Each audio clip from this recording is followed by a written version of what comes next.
రాష్ట్ర సంక్షేమ సారథి జగనన్న, భీమిలి ప్రజాసేవ వారధి అవంతన్న. భీమిలి నియోజకవర్గం 5వ వార్డు అయ్యప్ప నగర్, ముత్యాలమ్మ కాలనీ, శ్రీ లక్ష్మీనగర్, శివశక్తి నగర్ కార్యక్రమంలో భాగంగా అవంతి రాబోయే ఎన్నికల్లో భీమిలి నియోజకవర్గంలో ఫ్యాన్ గుర్తుపై ఓటేసిన మూడోసారి ముచ్చటగా భీమిలి ఎమ్మెల్యేగా విశాఖపట్నం జిల్లా ఎంపీ అభ్యర్థి బొత్స ఝాన్సీని అఖండ మెజారిటీతో గెలిపించి జగనన్నను ముఖ్యమంత్రిని చేయడానికి మీరంతా సిద్ధమా అని అడగగానే మేమంతా సిద్ధమంటూ మహిళా అక్కా చెల్లెళ్ళు నినాదాలతో హోరెత్తించారు. ఈ ప్రచార కార్యక్రమాల్లో ప్రచారాన్ని వార్డు అధ్యక్షుడు పోతిన హనుమంతరావు ఆధ్వర్యంలో స్థానిక నేతలు కోన రమణ, కోటి మహంతి గోవింద్, బాగాది లక్ష్మణరావు తదితరులు పాల్గొన్నారు.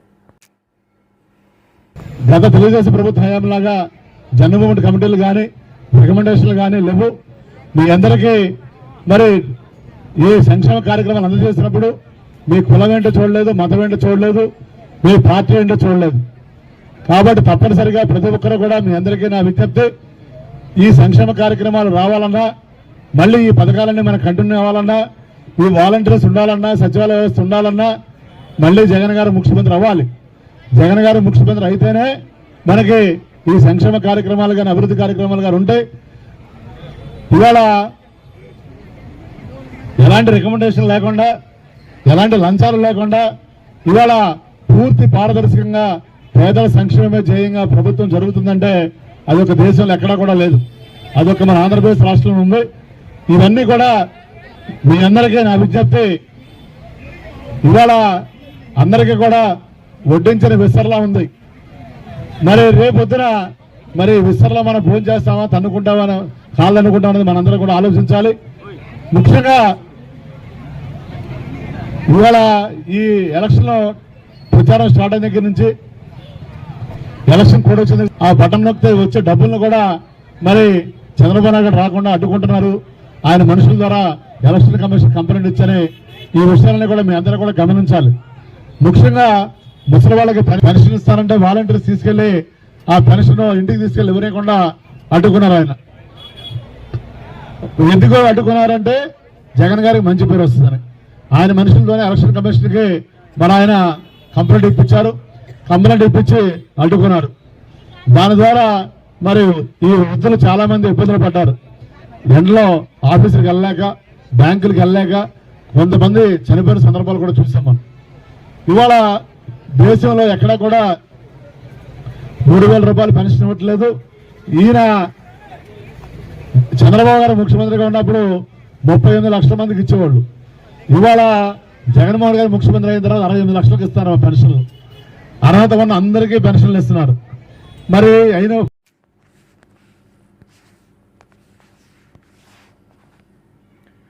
అంబేద్కర్ ఆశయాలకు అనుగుణంగా ఇండియా ప్రజాబంధు పార్టీ పరిపాలన. విశాఖ ఎంపీ అభ్యర్థి అందుకూరి విజయభాస్కర్. రాష్ట్రాన్ని ఎల్లకాలం అగ్రకులాలైన కమ్మలు, రెడ్లు పరిపాలన కొనసాగించాలా? బహుజనులు కూడా ఈ సార్వత్రిక ఎన్నికల్లో రాజ్యాధికారం పొంది ప్రజలకు సేవలు చేసే భాగ్యం కల్పించాలని ఓటర్లకు విజ్ఞప్తి చేస్తున్నట్లు ఇండియా ప్రజాబంధు పార్టీ జాతీయ నాయకులు అందుకూరి విజయభాస్కర్ తెలియజేశారు. గురువారం విజేఎఫ్ ప్రెస్ క్లబ్లో నిర్వహించిన విలేకరుల సమావేశంలో ఆయన మాట్లాడుతూ, దేశభక్త డాక్టర్ అద్దంకి రంజిత్ ఒఫీర్ ద్వారా ఇండియా ప్రజాబంధు పార్టీ స్థాపించబడిందని తెలిపారు. బహుజనులకు రాజ్యాధికారం రావాలన్న ఆశయంతో తమ పార్టీ పనిచేస్తుందన్నారు. పార్టీ బలపరిచిన ఎంపీ అభ్యర్థిగా తాను విశాఖ లోక్సభ స్థానానికి పోటీ చేస్తున్నానని తెలిపారు. ప్రజల కోసం, సమాజ ప్రగతి కోసం డాక్టర్ బాబాసాహెబ్ అంబేద్కర్ ఆశయాలకు అనుగుణంగా భారత రాజ్యాంగ పరిరక్షణ కోసం ఈ సార్వత్రిక ఎన్నికల్లో విశాఖ ఎంపీ అభ్యర్థిగా పోటీ చేస్తున్నానని, 5వ నెంబర్ బాకా గుర్తుకు ఓటు వేసి గెలిపించాలని ఇండియా ప్రజాబంధు పార్టీ జాతీయ నాయకులు అందుకూరి విజయభాస్కర్ తెలియజేశారు. ఈ సమావేశంలో ఆంధ్రప్రదేశ్ రాష్ట్ర అధ్యక్షుడు మాదిరెడ్డి రఘునాథ్ రెడ్డి, ప్రధాన కార్యదర్శి Velpula Sainarayana, working president Eshwar Daniel, కోశాధికారి రవిప్రకాష్, విశాఖపట్నం ఇన్ఛార్జ్ రామారావు, దాసు, ఆశీర్వాదం, అరకు ఎంపీ అభ్యర్థి నిరీక్షణ, బాపట్ల ఎంపీ అభ్యర్థి సదాశివరావు తదితరులు పాల్గొన్నారు. ఇది తెలంగాణలో మరి మా యొక్క పార్టీ యొక్క ప్రధాన కార్యాలయం ఉందండి. ఇప్పుడు జనరల్ ఎలక్షన్లో తెలంగాణ నుండి 6 పార్లమెంటు మరి నియోజకవర్గాల్లో మేము పోటీ చేస్తూ ఉన్నాము. అట్లాగే గడిచిన మరి అసెంబ్లీ ఎలక్షన్స్లో, మన తెలంగాణ అసెంబ్లీ ఎలక్షన్స్లో 42 అసెంబ్లీ ఎలక్షన్స్లో అసెంబ్లీ సెగ్మెంట్స్లో మేము పోటీ చేయడం జరిగింది.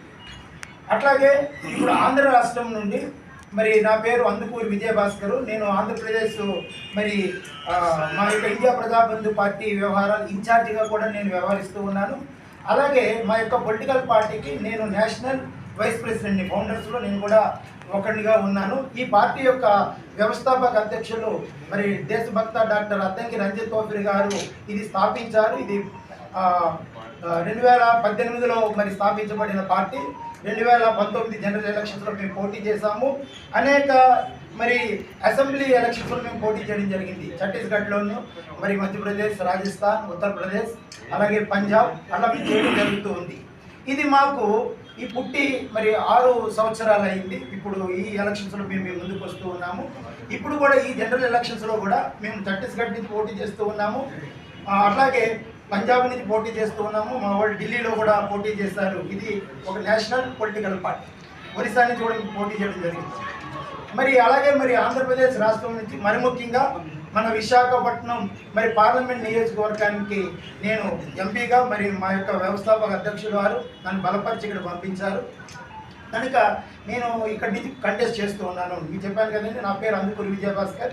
నా బ్యాలెట్ నెంబర్ 5. మా యొక్క గుర్తు వచ్చేసి బోర గుర్తు, ట్రంపెట్, బాకా అంటాం మనం. బాకా లేకపోతే బోర అనొచ్చు, ట్రంపెట్ అండి. విశాఖపట్నం వాటర్ మహాశైలకు అలాగే ఆంధ్ర రాష్ట్ర వాటర్ మహాశైలకు చేతులెత్తి మేము అభ్యర్థిస్తూ ఉన్నాము. మా పార్టీ యొక్క కార్యకర్తలు, మా పార్టీ యొక్క మరి అభ్యర్థుల్ని మీరు దీవించి ఆశీర్వదించవలసిందిగా మీ అందరికీ విజ్ఞప్తి చేస్తూ ఉన్నాను. అయితే ఇండియా ప్రజాబంధు పార్టీకి ఎందుకు ఓటు వేయాలి అనేది 1-2 విషయాలను ముందు ఉంచాలని నేను ఆశపడుతూ ఉన్నాను. అనేక మంది మరి మీ ముందుకు వస్తూ ఉన్నారు. ఎన్నికల పండుగ జరుగుతూ ఉంటుంది. ఈ ఎన్నికల పండుగలో మరి చాలా మంది మీ ముందుకు వస్తూ వాళ్ళ ఓటుని అడుగుతూ ఉన్నారు. అనేక రకాలుగా మరి ప్రలోభాలు కూడా పెడుతూ ఉన్నారు. అయితే వాటర్ మహాశైలు ఈ యొక్క పండుగలో పార్టిసిపేట్ చేస్తున్న ప్రతి ఒక్కరు, అందరూ కూడా యువత కానివ్వండి, అందరూ కూడా మరి ఈ ఓటు హక్కున్న ప్రతి ఒక్కరు కూడా ఓటు హక్కును వినియోగించుకోవాలి. ఎందుకంటే ఈ ఓటు హక్కు ద్వారానే మన ప్రజాస్వామ్యాన్ని నిలబెట్టుకోగలుగుతాం. నేటు ఏ స్టేజ్లో ఉన్నామంటే 76 సంవత్సరాల మరి స్వాతంత్రం అనంతరము మన భారతదేశము మరి గడ్డు పరిస్థితిలో ఉంది. ప్రజాస్వామ్యాన్ని కూలగొట్టాలని పార్టీలు ప్రయత్నిస్తూ ఉంది. వాళ్ళ గద్దెనెక్కడమేమో ప్రజాస్వామ్యం ద్వారా. తర్వాత ఏం చేస్తున్నారంటే చాలామంది విద్యులు, మరి చాలామంది ఆర్థికవేత్తలు, చాలామంది మరి ఎంతో జ్ఞానం కలిగిన వారు, మన యొక్క మరి central finance minister Nirmala Sitharaman గారి యొక్క మరి ఆయన యొక్క భర్త గారే చెప్తా ఉన్నారు, అనేక విషయాలు మాట్లాడుతూ ఉన్నారు. రాబోతున్న దినాలలో స్వేచ్ఛగా ఓటు వేసే పరిస్థితులు కోల్పోబోతున్నాము అని చాలా నిర్ద్వందంగా చెప్పేసినాడు ఆయన. ఈ వెలిగిపోతుంది, భారతదేశం వెలిగిపోతుందని ప్రచారం జరుగుతూ ఉంది. అనేక రకాల అబద్ధాలని ప్రచారం చేస్తూ ఉన్నారు. మనకి 75 సంవత్సరాల భారతదేశ చరిత్రలో మనము అనేక పార్టీలను చూసాం. మన రాష్ట్రానికి వస్తే తెలుగుదేశం పార్టీని చూసాం. మన రాష్ట్రానికి వస్తే ఇప్పుడు ఎన్డీఏ కూటమి ఉంది. ఎన్డీఏ కూటమిలో తెలుగుదేశం ఉంది, బీజేపీ ఉంది, జనసేన ఉంది. మరి అలాగే ఐఎన్డీఏ తరఫున కాంగ్రెస్ వారు ఎలాగున్నారు, దాన్ని మనం ఆంధ్ర రాష్ట్ర ప్రజలు ఇది మాకొద్దు భూస్థాపితం చేసిన పార్టీ మళ్ళీ వచ్చింది ఈరోజు. వాళ్ళే మనకి ఈ దుస్థితికి ఒక రకంగా కారణం. మరి వాళ్ళు కాకుండా మరి ఇంకా చిన్న చిత్తగా పార్టీలు పోటీ చేస్తూ ఉన్నాయి. నేను అడుగుతూ ఉన్నానంటే పత్రికా ముఖంగా ఆంధ్ర రాష్ట్ర ప్రజలు నేను అడుగుతూ ఉన్నాను, చంద్రబాబు నాయుడు గారి పరిపాలన మనకు కొత్త.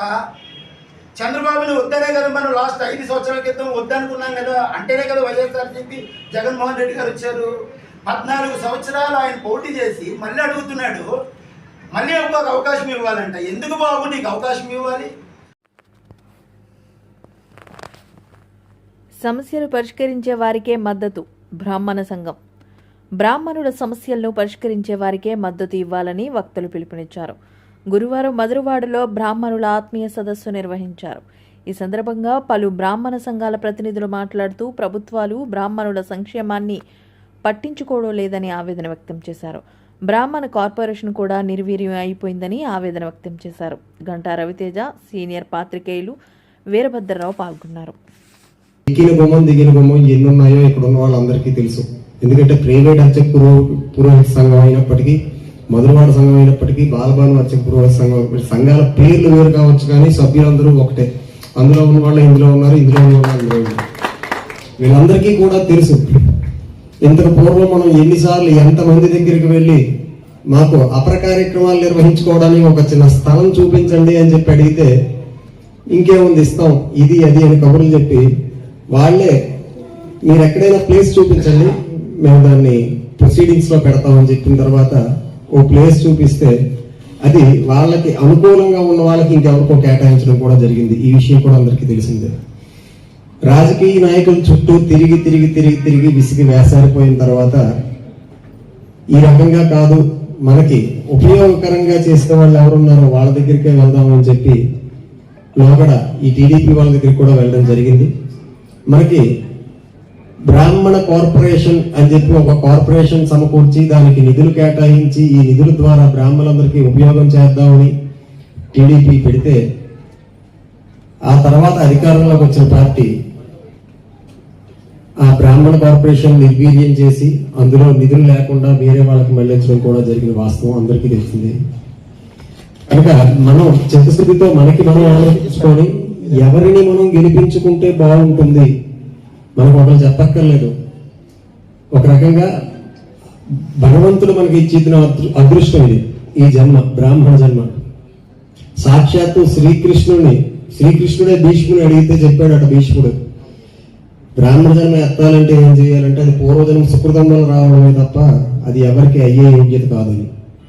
అలాగే భగవంతుడు మనకి బ్రాహ్మణ జన్మ ఆ టైంలో ఒక డ్రై రన్ కూడా చేయబోతున్నాం. మొత్తం అందరూ టీచర్ గారి ఆధ్వర్యంలో జిల్లా కలెక్టర్ ఇతర ఆఫీసర్లు కూడా ఒక డ్రై రన్ కూడా చేయబోతున్నాం. సో బేసిక్గా మనకి 9th ఈవినింగ్ మనకు 6 PM తర్వాత అంటే ముందు రోజు మనకి ఫర్దర్ డ్రిల్లింగ్స్ పైకి అలౌ చేయం. ఓకే కూడా ప్రత్యేక ఆ విధంగా తీసుకోవడం జరుగుతుంది. ఇదే మనకి దర్శనానికి సంబంధించి కొన్ని మార్పులు చేస్తూ చేసిన విషయం తెలుసు. అలాగే సో ఇంట్లో మనకు మేజర్గా ఎంటర్ అయ్యే ముందే టికెట్ టేరింగ్ టీమ్స్ పెట్టడం జరిగింది. అలాగే స్కానర్లు కూడా పెట్టడం జరిగింది. అంటే సుమారుగా 10 స్కానర్లు ఏర్పాటు చేయడం జరిగింది. అలాగే టికెట్ టేరింగ్ టీమ్స్ అనేవి షిఫ్ట్ వరకు కూడా మనం ఏర్పాటు చేసుకోవడం జరిగింది. దెన్ మనకి దర్శన సమయాల్లో చూసుకుంటే యాజువల్గా మనకి ఫ్రీ కానీ 300 కానీ 1000 కానీ మనకు ఆల్మోస్ట్ మనకి 3:34 మధ్యలోనే మనకి స్టార్ట్ అయిపోతుందండి. సో ముందు ఏ విధంగా జరిగేదో అదే మోడల్లో వెళ్ళిపోతున్నాం. అయితే మనకు 1500 రూపీస్ టికెట్స్ అయితే ఉన్నాయో అది నీలాద్రి ద్వారం దగ్గర ఆగిపోతారు వాళ్ళు కూడా. స్టెప్ ప్యాటర్న్లో ఫస్ట్ స్టెప్ అక్కడ ఉంటారు కింద డౌన్ సైడ్. సో అది ఆల్మోస్ట్ మనకి 5:30 నుంచి స్టార్ట్ అవుతుంది. సో అలాగే టికెట్ల విషయానికి వస్తే మనకి 1500 అలాగే 1000 చూసుకుంటే మనకు ఆల్మోస్ట్ లాస్ట్ టైం 30,000 టికెట్స్ చేయడం జరుగుతుంది. ఈసారి కేవలం 20,000 ప్రింట్ చేయడం జరిగింది. అందులో 1500 కేవలం 5,000 మాత్రమే టికెట్స్ ప్రింట్ చేయడం జరిగింది. దెన్ మనకి ఎగ్జిట్ గేట్ దగ్గర మళ్ళీ ఏదన్నా రివర్స్ ఎంట్రీ లేకుండా అక్కడ కూడా మనకు ఎక్కడ చిన్న గ్యాప్ లేకుండా అక్కడ కూడా మనకి మెష్ పెట్టించి ఇంకొక వ్యక్తులు ఎవరు ఎంటర్ కాకుండా కూడా ఏర్పాట్లు చేయడం జరిగింది. అలాగే మీకు ఏర్పాట్లకు సంబంధించి చూసుకుంటే సుమారుగా ఆల్మోస్ట్ ఒక 160 ప్లేసెస్లో వాటర్ పాయింట్స్ పెట్టడం జరిగింది అన్ని చోట్ల కలిపి. ఒక టెంపుల్ పైనే ఆల్మోస్ట్ 80 పాయింట్స్లో డ్రింకింగ్ వాటర్ ఏర్పాటు చేయడం జరిగింది. అలాగే కొన్ని సేవా సమితుల ద్వారా బటర్ మిల్క్ అవి కూడా ఏర్పాటు చేయడం జరుగుతుంది అదే ప్లేసుల్లో. దీని మనకి టాయిలెట్స్ కానీ మెడికల్ క్యాంప్స్ కానీ సుమారుగా 250 టాయిలెట్స్ మనం ఏర్పాటు చేసుకోవడం జరిగింది. అలాగే మెడికల్ క్యాంప్స్ కూడా సుమారుగా ఒక 60 మెడికల్ క్యాంప్స్ పెట్టుకోవడం జరిగింది. సో మెట్ల ద్వారం దగ్గర కూడా అంటే మెట్లు ఎక్కే క్రమంలో కూడా ఒక 2 మెడికల్ క్యాంపులు, అలాగే పార్కింగ్ ప్లేస్లో 6, అలాగే పైన కూడా 6 to 7 మెడికల్ క్యాంప్స్ ఏర్పాటు చేసుకోవడం జరుగుతూ ఉంది.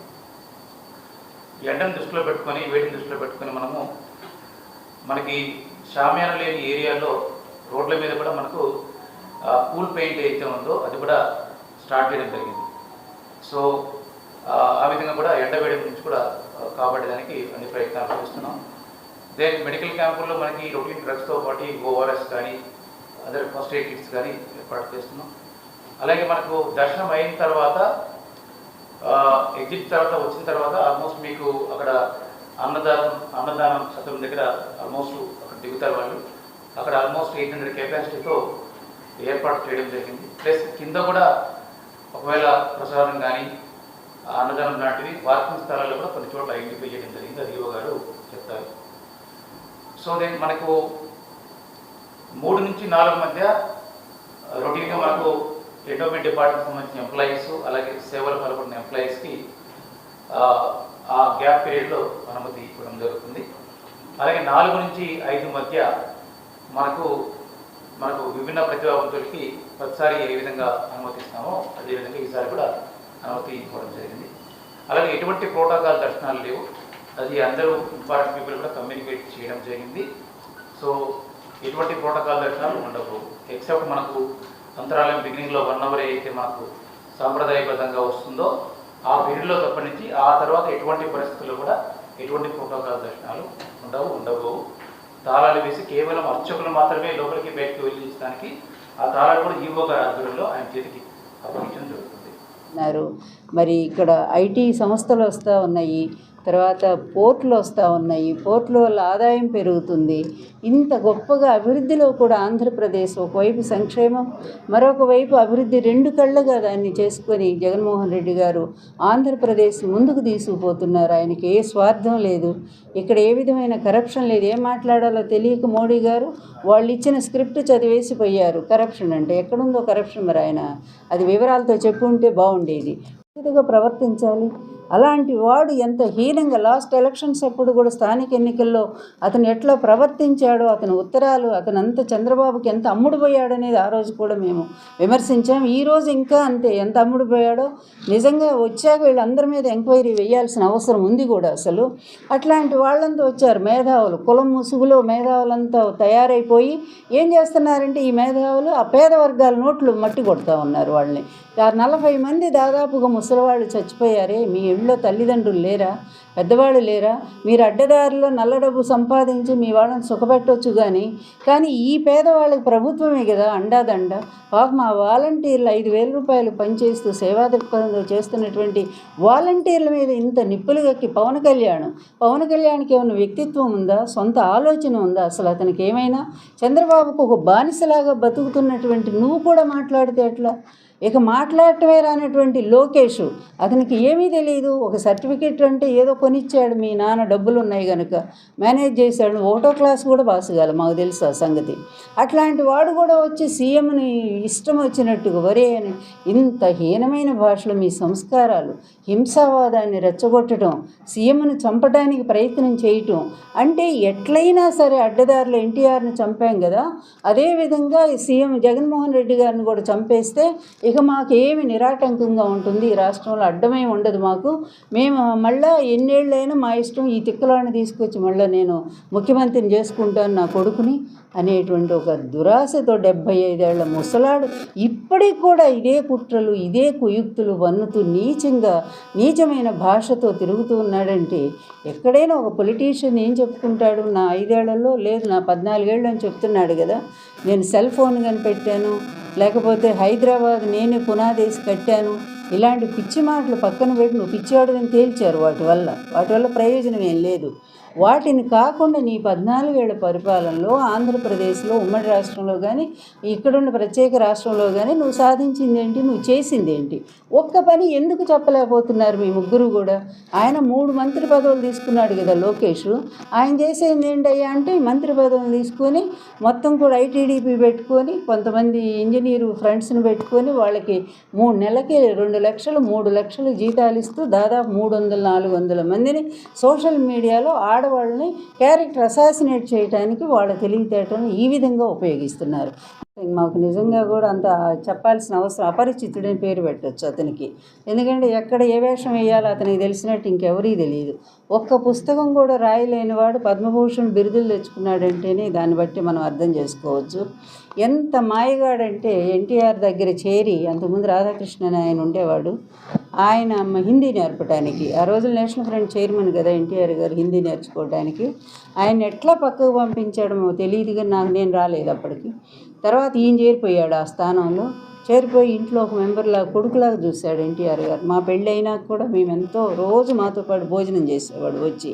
ఈ చేత్తో కుక్కు అంటే వంట అబ్బాయి రాని రోజులు నేను వంట చేసి పెట్టాను. అలాంటి వాడు మా చేతి తిండి తినే మాకే ద్రోహం చేశాడు. ఆ రోజు వీళ్ళందరూ హరికృష్ణని రెచ్చగొట్టి తండ్రి మీద ఆయనకి ఎగనెస్ట్గా ప్రజల్లోకి పంపించింది ఇదే యార్లగడ్డ లక్ష్మీప్రసాద్. అంటే అదే చంద్రబాబుకి కోఆపరేట్ చేసి, అంటే సహాయపడి పూర్తిగా కుటుంబాన్ని చీల్చడంలో కూడా ప్రధాన పాత్ర పోషించింది ఈ యార్లగడ్డ లక్ష్మీప్రసాద్. అంత నయవంచకుడు, అంత నీచుడు మరొక్కడెక్కడా కూడా లేడు. ఎందుకంటే ఎవరు అధికారంలో ఉంటే వాళ్ళు పోతాడు. ఇప్పుడు బీజేపీ అధికారంలో ఉంటే వాళ్ళ మీద పుస్తకాలు రాస్తాడు, బీజేపీలో పదవులు తెచ్చుకుంటాడు. అదే కాంగ్రెస్ అధికారంలో ఉంటే దాసరి నారాయణరావు లాంటి వాళ్ళని పట్టుకుంటాడు, వాళ్ళ ద్వారా మరో పదవి తెచ్చుకుంటాడు. ఈ విధంగా అతని బ్రతుకంతా కూడా ఇలా పంచల్లో అటు ఇటు కాకులు తిరుగుతూ ఉంటాయి. అట్లా ఆ పంచ ఈ పంచ పరాన్న జీవి అంటారు. అంటే ఎక్కడ కాస్త ఇది మెతుకులు కనపడితే అక్కడికల్లా పరిగెత్తే రకం అది. అలా ఎవరు అధికారంలో ఉంటే వాళ్ళ పుస్తకాలు రాస్తానంటూ పోయి వాళ్ళ ప్రాపకం సంపాదించి ఏదో ఒకటి, ఒక బిరుదో లేకపోతే ఏదో ఒకటి సంపాదించుకుంటాడు. మళ్ళా అదేవిధంగా అసలు అతనికేనో వైఎస్ఆర్ కాంగ్రెస్ పార్టీ సంబంధం ఏంటండి? వైఎస్ఆర్ కాంగ్రెస్ పార్టీ అధికారంలో రాగానే ఆయన ఎవరు, చెల్మేశ్వరు జడ్జి, రిటైర్డ్ జడ్జి చెల్మేశ్వర్ గారిని పట్టుకొని మళ్ళీ వచ్చేసాడు. వచ్చి సినారే గారి మీద ఒక కవిత చదివి, పాపం ఎందుకంటే మంచి అబ్బాయి జగన్మోహన్ రెడ్డి, ఎంత ఉత్తముడంటే అతనికి ఈ కుట్రలు కుయుక్తులు అతనికి తెలియదు. ఏదైనా స్ట్రైట్ ఫార్వర్డ్ అతను. తెలియక ఇతను చాలా గొప్పవాడు సాహిత్యంలో, అది ఇది, ఇతను మనకు వస్తానంటున్నాడు, ఇతనికి ఒక పదవి ఇస్తే చాలా బాగుంటుందని వాళ్ళ చేత చెప్పించుకొని ఫస్ట్ మా అందరికంటే ముందే అధికార భాషా సంఘం తీసుకొని క్యాబినెట్ ర్యాంక్ తీసుకున్నాడు. చేసి వెళ్ళిపోయాడు అతను. వెళ్ళిపోయిన వాడు ఇప్పుడు మళ్ళీ బీజేపీ, అక్కడ గవర్నమెంట్ ఉంది కనుక మళ్ళీ బీజేపీలో చేరాడో మరి సపోర్ట్ చేస్తున్నాడో మాకు తెలియదు. కానీ ఇంత నీచమైన స్వభావం కలిగిన వాడు, ఈ పంచ తిరిగే ఒక కాకి లాంటి వాడు యార్లగడ్డ లక్ష్మీప్రసాద్. అందరికీ తెలుసు అతని వ్యక్తిత్వం ఏంటనేది. అతను తెలుగు భాషకు చేసిన సేవ ఏమీ లేదు. పోనీ 4 ఏళ్ళు ఉన్నాడుగా, ఏం చేశాడు అడగండి. చేసింది ఏమీ లేకపోగా ప్రభుత్వ సొమ్ము తేరగా తిన్నటువంటి వ్యక్తి అతను. ఆ ప్రభుత్వానికే మళ్ళా ద్రోహం చేసి ఈరోజు వెళ్ళిపోయినటువంటి వాడు. అతని గురించి మనం ఎంత తక్కువ మాట్లాడుకుంటే అంత మంచిది. నేను ఎప్పుడు అతని పేరు కూడా ప్రస్తావించలే. ఈరోజు ఆయనకు వచ్చి పూర్తిగా ఇంతకుముందు ఉన్న మోడీ వేరు, ఇప్పుడు మోడీ వేరు, పక్క రాజకీయవేత్తగా మాట్లాడారు అనేది నిన్న వచ్చినటువంటి ఇది.